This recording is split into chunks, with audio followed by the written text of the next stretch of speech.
Good morning. I'm Ellen Stofan, the John and Adrian Mars Director of the Smithsonian's National Air and Space Museum. It's my great pleasure to welcome you here today to unveil the design of the U.S. Mint's new coin commemorating one of history's greatest adventures and benefiting organizations dedicated to the future of innovation and exploration. And before I want to go into my remarks, I really want to welcome all the families of the astronauts who are here with us today. Congressman Posey, welcome. And I also think that all of us are giving thanks this morning for the safe return of our astronaut and the cosmonaut over in Russia this morning. So we're extremely happy to know that what is a great adventure has risks, but when you take risks, you can achieve great things. And that's what we're celebrating this morning. 50 years ago this morning, actually about a half an hour from now, Apollo 7 launched and the last leg of the space race began. Only 9 months and 5 successful missions later. 9 months. Think about that. Apollo 11 met President Kennedy's challenge to put an American on the moon by the end of the 1960s. When our museum was built a few years later, the country was still buzzing with the excitement of witnessing an impossible dream become history's highest achievement in 8 short years. Hundreds of thousands had worked on the program, and hundreds of millions more saw the first steps live on television.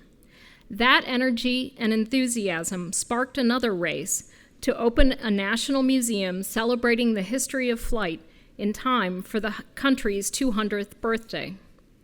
It was a daunting task, but my predecessor, our first director and Apollo 11 astronaut Michael Collins, used to say, if we can put a person on the moon by the end of the decade, we can build a museum on the Mall by the bicentennial. Mike and his team met that goal, and the results surpassed all expectations. When we opened, we thought we'd see as many as 2 million visitors per year, but we welcomed 2 million in the first month. And now, 42 years later, more people than the total population of the United States have passed through our doors. What drove that success was a passion for the transformative story of human flight, which had carried us from the sands of Kitty Hawk to the Sea of Tranquility in a single lifetime. And when President Ford dedicated our museum, he spoke about the dawn of aviation as living memory. He said, how many of us remember vividly the thrill of the first takeoff? How many recall the first news of Lindbergh's safe landing in Paris? How many saw man's first giant step that planted the American flag on the moon? While many of us here today remember where we were when Apollo 11 landed, the majority of people around the world have no firsthand memory of when humans walked on the moon. We visited the moon in peace for all humankind and left again before they were born. The official U.S. Mint coin we are unveiling today, which kicks off the national celebration of the Apollo anniversaries, is a wonderful way to remember the concerted national effort behind the amazing accomplishment, but also a stepping off point to think about what's next.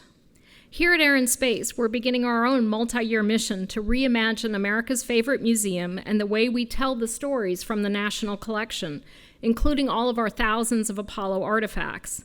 The exhibits will be designed to engage a new generation of explorers, innovators, and researchers. We will completely transform all 23 of our galleries and public spaces to inspire 21st century audiences to set bold new goals that will amaze the world. The question of what those moonshots will be is a key theme of our year-long celebration of Apollo. We will use the Apollo milestones from 7 to 11 and beyond to engage the country in conversations about how we can come together to address the great challenges and opportunities of our time. Today is one such opportunity. We're thrilled to join with the Mint in today's unveiling. Proceeds from the sale will benefit our new Destination Moon exhibit, as well as the Astronauts Memorial Foundation and the Astronaut Scholarship Foundation. The museum, the foundations, and the Mint are all joined in a mission to support just the kind of achievements these coins celebrate. Of course, none of us would be here today to commemorate what happened a half-century ago with perhaps the museum's most important important partner, NASA, which just celebrated its own milestone anniversary, 60 years. We are proud to house so much of NASA's history from well before Apollo right up to the current missions and share it with the world. It's now my pleasure to introduce the Deputy Chief of Staff of NASA, Mr. Gabe Sherman.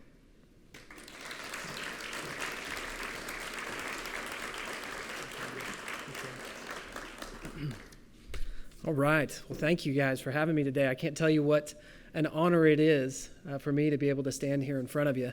I've been with the agency just about 4 months now, so this is all new to me, right? But just a quick background. So I'm from Oklahoma, and I have 2 daughters, 10 and 13. And I can tell you what, as they've grown up, I've had some really cool jobs. I worked at the Tulsa Air and Space Museum for then Executive Director Jim Bridenstine, and they'd come see me at work, and they thought, this is the coolest job my dad will ever have. We get to play on stuff. We get to walk around in a facility like this. This is great. From there, I went on to Congress with Congressman Jim Bridenstine, and whenever I got to take them down to the House floor, they thought, well, you know what, maybe this is the coolest job that Dad will ever have. Well, then I got a job at NASA. And so they, on their first week here, it was Take Your Kid to Work Day at NASA. And so I got to bring my children up to NASA. And so now they believe I have the coolest job I could ever have. So I don't know what I'm going to do next to try and impress my kids, but it has been an honor to be a part of this NASA family. It's been an honor to serve in this capacity, and I'm just grateful for today. You know, we talk about NASA being 60 years old. My dad is 59.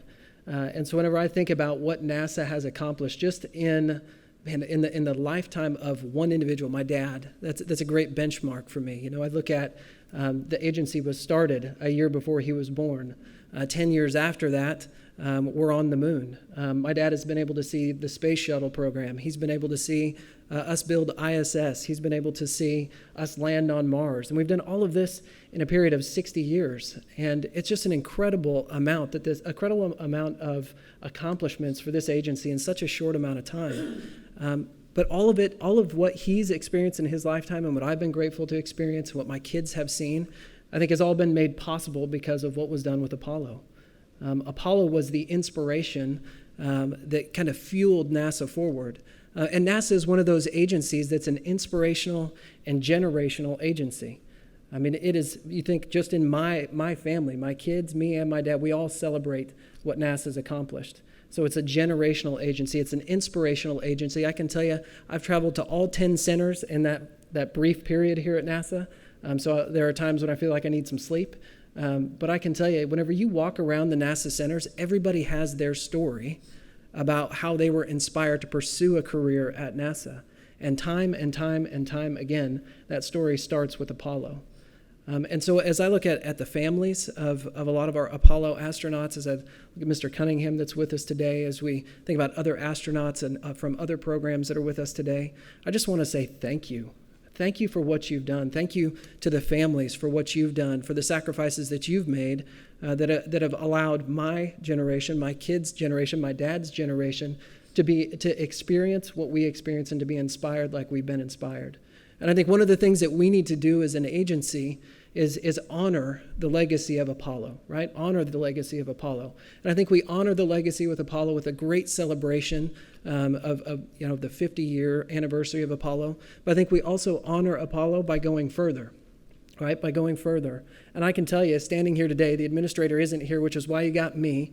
He's actually in Russia, and we're so grateful that he was there today. We're so grateful that the astronaut or cosmonaut have come home safely, but he's been there on the ground today in the middle of all of that. So it's been great that he wasn't here. It's better that he was there.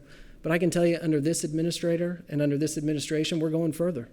We want to go further. We're going to go to what we perceive to be a new moon in a very new way.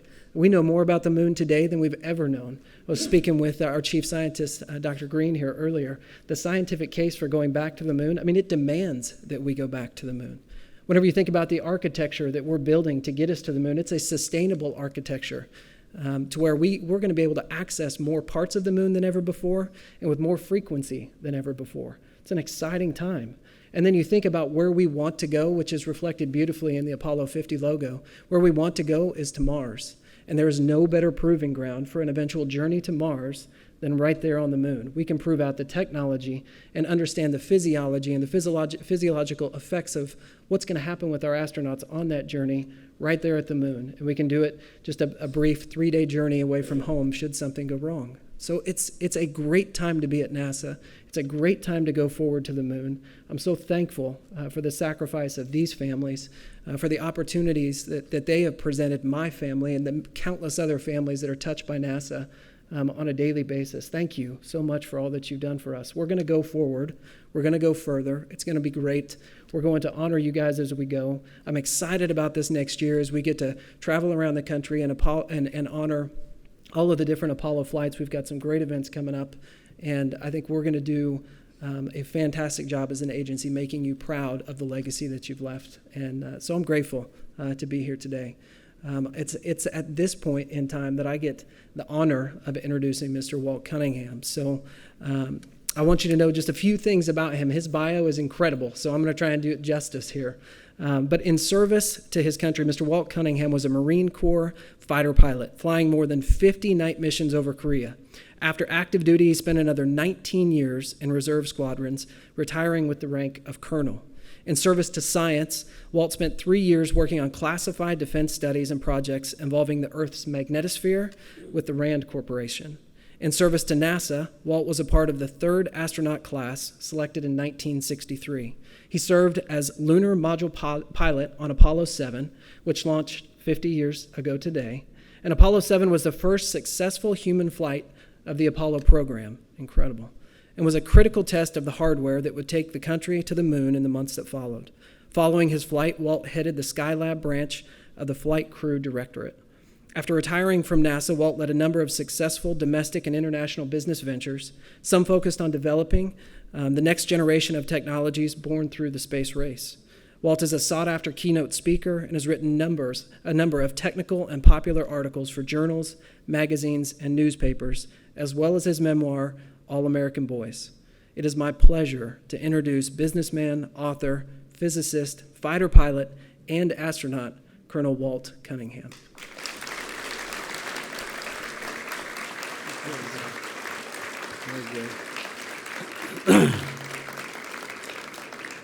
Thank you. Thank you very much for a nice introduction.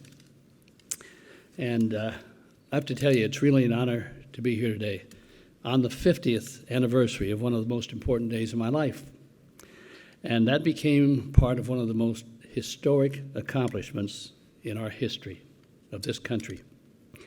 The space race actually began about 60 years ago.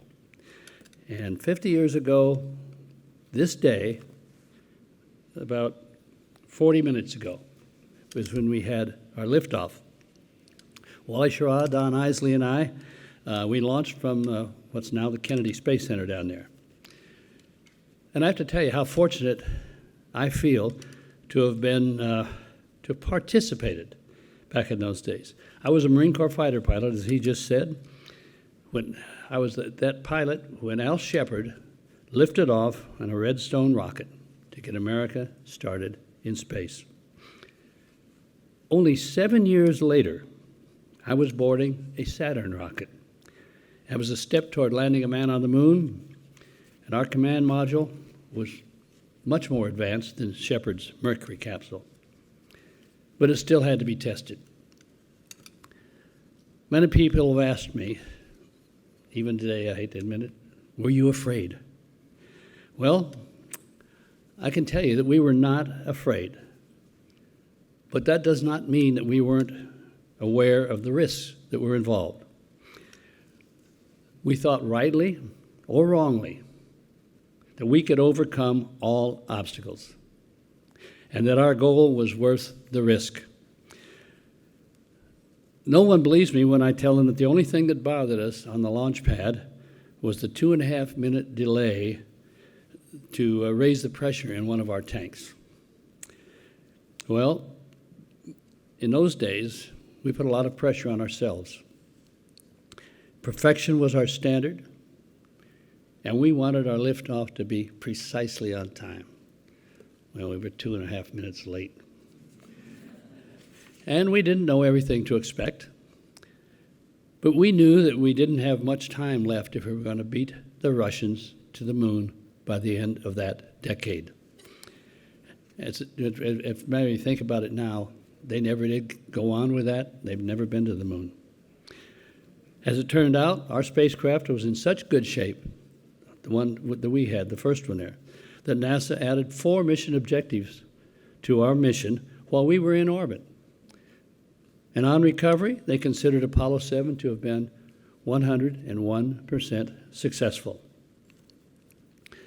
I know the crew of Apollo 8 appreciated that because that gave NASA the confidence to approve their first flight out around the moon.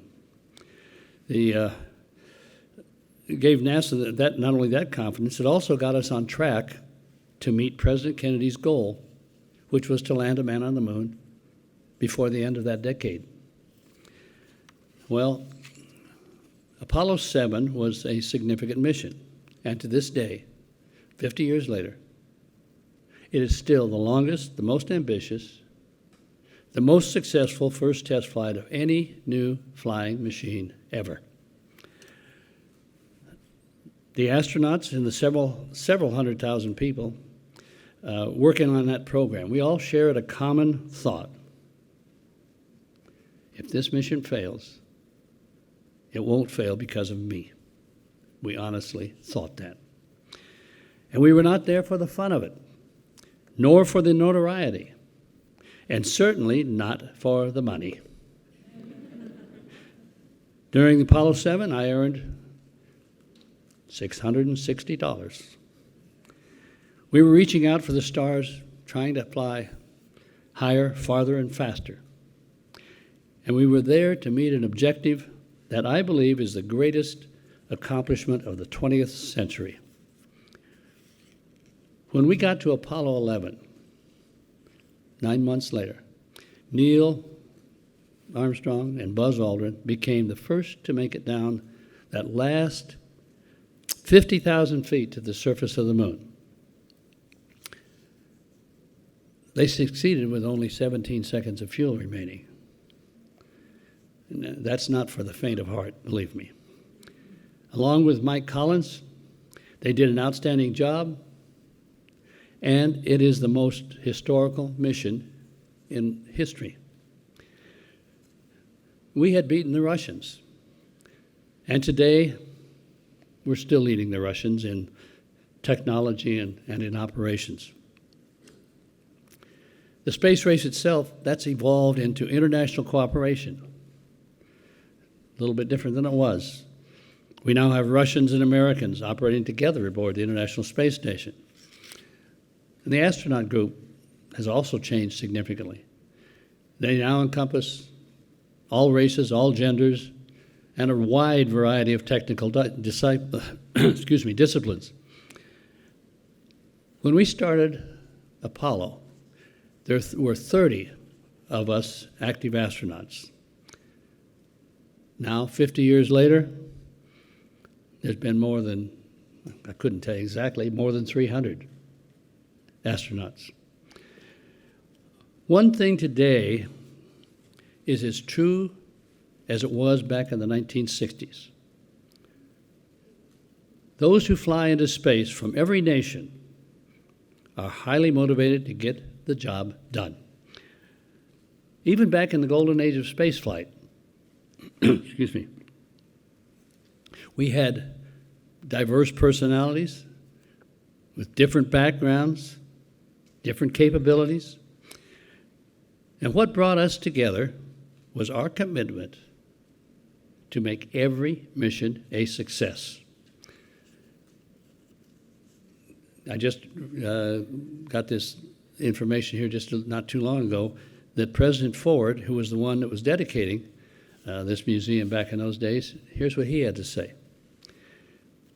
Quote, "The American adventure is driven forward by challenge and competition and creativity. It demands of us sweat and sacrifice and gives us substance and satisfaction. Our country must never cease to be a place where men and women try the untried, test the impossible, and take certain paths into the unknown. unquote. Space is now part of the American character, maybe one of the best parts. Pushing boundaries and embracing exploration is a part of our human spirit. Let us hope that the desire to explore will remain a permanent fixture in the history of America and the world. Opening a new frontier requires people willing to pay whatever the price it takes. And that didn't just start with Apollo. 5 centuries ago, Magellan and his crew set sail to circle our globe for the first time. It took them 3 years to get around the world. They lost almost all of the crew, and of course Magellan didn't make it back either. Well, like I say, they succeeded after accepting the risks and spending 3 years. Wally, Don, and I circled our globe in 90 minutes. And we did it 163 times. And I hope that we will be remembered for taking us one step closer to our first lunar landing. This morning, absolutely, 45 minutes ago, that's the 50th anniversary of our Apollo 7 liftoff. It's my honor to help unveil a keepsake commemorating the Apollo program. This coin, excuse me, it celebrates the work of 400,000 Americans in what President Kennedy called the most hazardous, dangerous, and greatest adventure on which we have ever embarked. I hope that people who purchase this coin will be reminded of our achievements and the sacrifices that we were willing to make. And some people did make in service to our country and to history. I feel very fortunate to be a Marine Corps fighter pilot who had the opportunity to fly higher, farther, and faster. The organizations that will benefit from this coin, the National Air and Space Museum, the Astronaut Scholarship Foundation, and the Astronaut Memorial Foundation, they all stand united in their reverence for that history. Also in their mission to inspire future greatness. Together, I hope that they can help others do the same. Thank you.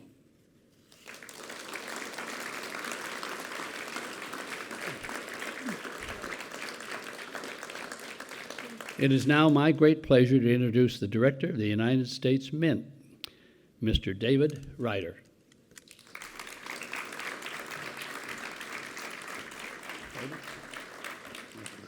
Thank you. Before I get started, I'd like to introduce a few folks who are going to join me on stage to help unveil the products, but I'd like to welcome on stage Miss Cheryl Chaffee, a very famous name, very famous husband, father. She's the daughter of Apollo 1 astronaut Roger Chaffee, who, along with Gus Grissom and Ed White, sacrificed their lives in pursuit of the Apollo mission. Ms. Chaffee is joining us today representing the Astronauts Memorial Foundation. Representing the Astronaut Scholarship Foundation, retired United States Air Force Colonel Curtis Brown. A veteran of 6 space flights, Colonel Brown was inducted to the U.S. Astronauts Hall of Fame in 2013. I had a privilege to talk to him just a little while ago. Over the top talented and brave. And Dr. Stofan, do you want to come back up and join us? Thank you. So Walt, thank you very much. Thank you for your service. You're an incredible, inspiring gentleman, and it's a privilege to meet you today. Thank you. Senator Bill Nelson, I don't think is here today, but he was one of the sponsoring senators that helped with this legislation, getting this legislation passed, as well as Congressman Bill Posey, who's sitting right here. a member of the Space Committee up in Washington and Capitol Hill, also a co-sponsor of this legislation and helped drive it through to fruition. So I'd like to thank all of you in this room for your support to this program. It's a pleasure to be here with so many distinguished and extremely talented individuals to help unveil the 2019 Apollo 11 50th anniversary commemorative coin design. Every day across the nation, the Mint connects Americans through coins, and next year it will be our great privilege to connect America to the extraordinary achievements of humanity's first steps on the moon. This day is made even more special for me for remembering my father, who was a Navy fighter pilot during World War II. His love for flight took him on a journey that lasted his entire life. When he finally retired, he had accumulated over 24,000 hours in the left seat. For those pilots in the room, that's a lot of flight time flying in the plane. Like so many young kids who were my age when Apollo 11 first landed on the moon, I watched in awe with my dad, whose brave astronauts, Mission Commander Neil Armstrong, Lunar Module Pilot Buzz Aldrin, and Command Module Pilot Michael Collins attempted something that no one else had ever done. I was hooked on flight then, and I have to say that the love of flying has never left me. I believe in my career is at 63 now. I believe I've flown over 5-6 million miles, and I still get a rush taking off, but I can only imagine the rush sitting on the top end of one of these rockets, that it must be, that's something. I should have gone to school and got a better education and become an astronaut, but here I am anyway. As the largest mint in the world, the United States Mint produces the coinage required by our nation to conduct its trade and commerce. In addition, Congress authorizes the production and sale of commemorative coins to pay tribute to the people and events that have significantly impacted our lives.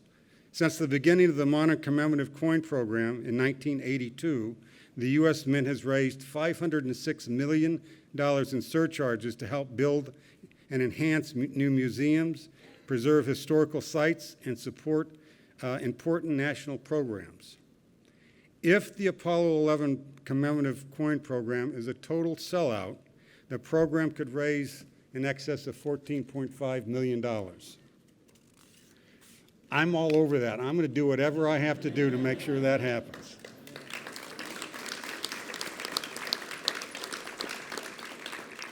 As the legislation dictates, a portion of the price of each commemorative coin is turned over to the sponsoring organizations and projects that benefit the community. Surcharges from the Apollo 11 program are authorized to be paid to 3 recipient organizations. Half of the total is authorized to be paid to the Smithsonian National Air and Space Museum, museum's Destination Moon exhibit, 1/4 of the Astronauts Memorial Foundation, and 1/4 to the Astronauts Scholarship Foundation. All worthwhile organization, and I hope we can give you as much as we can possibly do. Since our institution's founding in 1792, the men and women of the United States Mint have taken great pride in rendering the story of our nation in enduring examples of numismatic art. As new technologies emerge, we have embraced the challenge set forth by Congress, producing curved coins for only the second time in our nation's history. The second time is this time, and when you see these designs, you're going to really love them. So to begin the unveiling, the coined reverse or tail side will become convex, resembling the outward curve of the visor of the astronaut's helmet. The obverse or head side of the coin will be concave, curving inward for a more dramatic design. The authorizing legislation for this coin program called for a public design competition for the obverse of the coin, and many talented artists submitted incredible artwork. The Mint offers hearty congratulations and thanks to artist Gary Cooper. His winning design is a poignant representation of the triumphant moment that brought people together and reaffirmed our shared humanity and sense of purpose.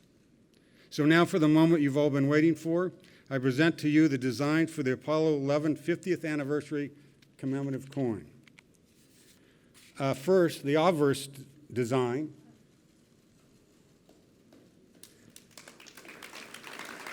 This design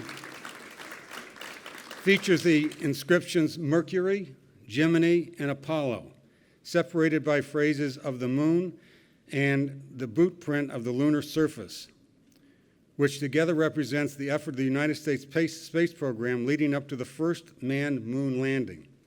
Additional inscriptions include 2019, In God We Trust, and Liberty.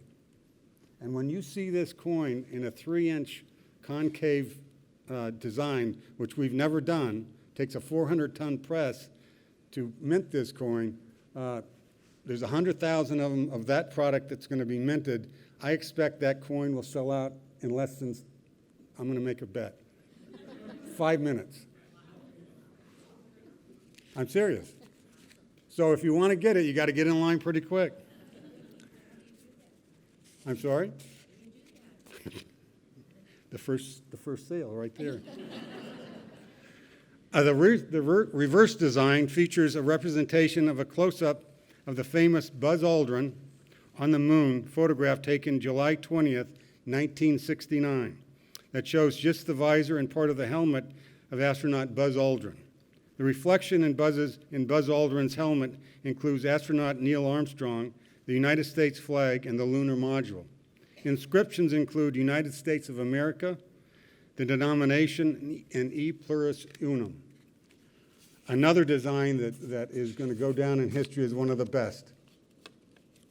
So, the Apollo 11 anniversary commemorative coins will celebrate the vision, strength, ambition, and determination that led to our nation's greatest achievement and helped ensure its memory and its generations to come. Thanks very much.